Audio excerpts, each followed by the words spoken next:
Hey guys, I thought I'd introduce myself. My name is Phyllis and I make paintings that look like they belong in a storybook. This video is meant to teach you how you can achieve this art style or inspire you to get creative with the mediums that you already use in your art. There are a few tips and secrets I will tell you to make your art feel a little more magical, and it's simpler than it seems. First, you'll want to gather your materials. Waterproof pens are essential because we are using watercolors and you don't want the ink to bleed everywhere. I'm using the Sakura Pigma micro pens in these various sizes. For watercolors, I'm using Winsor & Newton's Cotman paint set.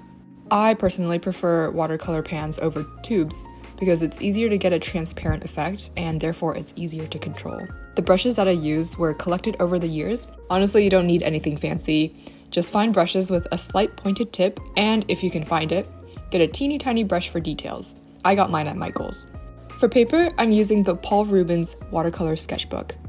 Any watercolor paper over 250 GSM will work, and if you're using a sketchbook, aim for 300 GSM. This avoids ruining the other pages of your sketchbook. Lastly, you'll need some gold ink. A metallic Sharpie could even work, but I'm using the Winsor & Newton gold drawing ink in the 14 milliliter bottle. This is truly what makes the painting come alive. It ties the different components together and adds a little sparkly magic reminiscent of a storybook. Before we start the actual painting, I wanted to show you some swatches of our materials. The sizes I chose for the pens are 0.1 for super fine details, 0.5 for general outlines, 1 for final outlines, and then this brush liner for the darkest shadows and to create foliage. I love the shades provided in the pan, but they don't really create tone or ambiance together. Instead, I opted for this array of cool blues and grays and a contrasting pop of orange and brown. For the last swatch, and probably the most exciting, is the gold ink. I honestly just wanted to swatch it as an excuse to use it. The way the metallic pigment comes off the brush is so satisfying, and when it is wet on the paper, you can see the sparkles glisten and move with the fluid it's mixed with.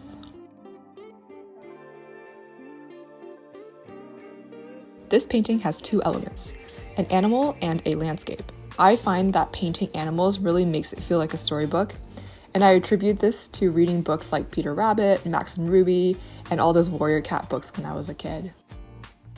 I start by outlining my cat and using the brush pen to fill in the darkest shadows. The sun is coming from his left side, so the background on the right side is filled in.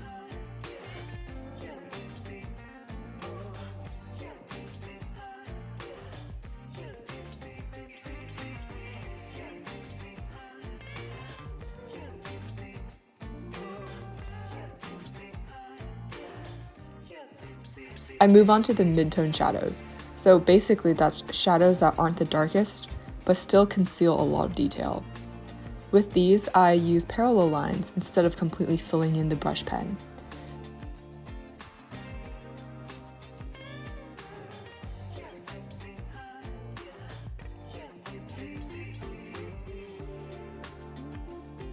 This is one of my secrets to achieving that storybook look. Look past the colors and you'll see my old paintings consist of a little bit of outlining, shadows, and parallel lines.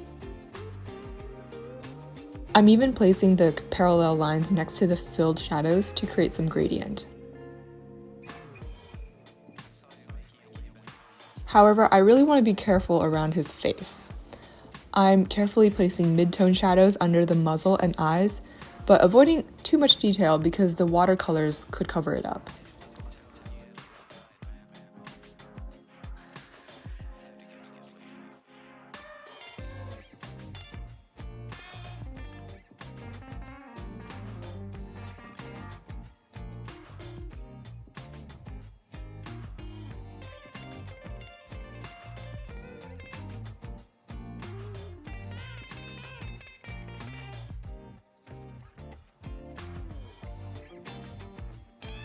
Another secret for the storybook look is how you draw your straight lines. It's really subtle, but do you see the way I leave gaps between the lines? Something about creating disconnect in straight lines adds to the whimsical, dreamy effect of the painting. I know it seems like it might not make a huge difference, but try it in your next sketch. It doesn't have to be straight lines either. Any sort of continuous line can have some gaps. And I don't know, maybe it adds some fluidity to it. Or maybe it feels like an animation and adds movement. Either way, you'll see that it really makes a huge difference. I'm moving on to the last portion of the painting and inking in the forest scene.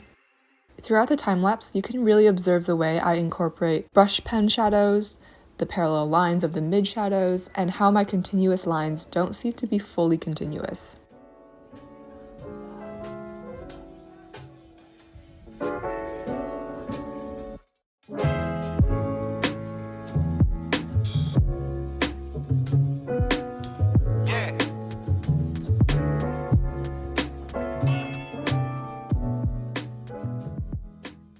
Believe it or not, the watercolor portion is the fastest, and probably the easiest. All I do is paint the background and fill in some shadows on the cat. The background only consists of 3 colors, and it's nothing specific. I chose 3 colors from the palette and let the water blend it together to add variation.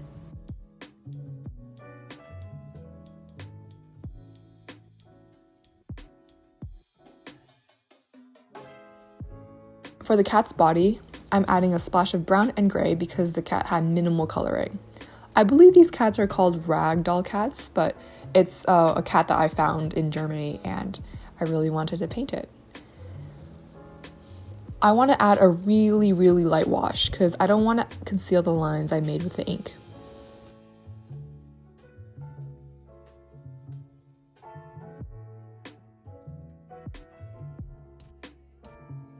If you ever find that your subject is blending into the background a little too much, a tip is to outline it with white ink or paint. For precision, I'm using a white gel pen to get around the details of the fur.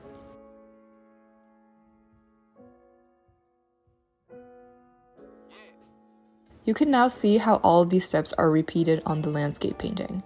Notice the light washes, the minimal detail, and the focus on shading rather than any discernible shapes or objects.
Let me now draw your attention to the holy grail of my art style, the gold ink.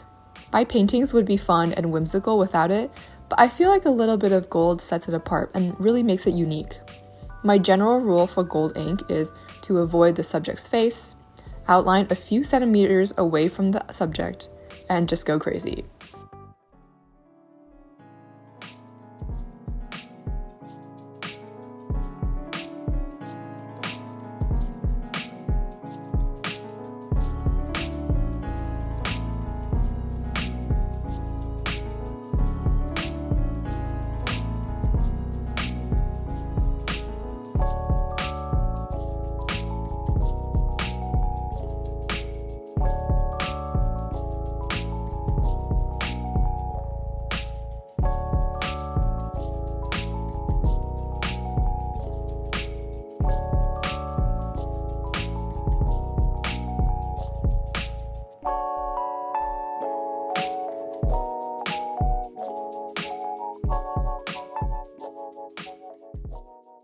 This is the final product, and I really hope you try this for yourself. Thank you for watching, and if you like this video, please consider supporting my channel. I'd love to make more just like this.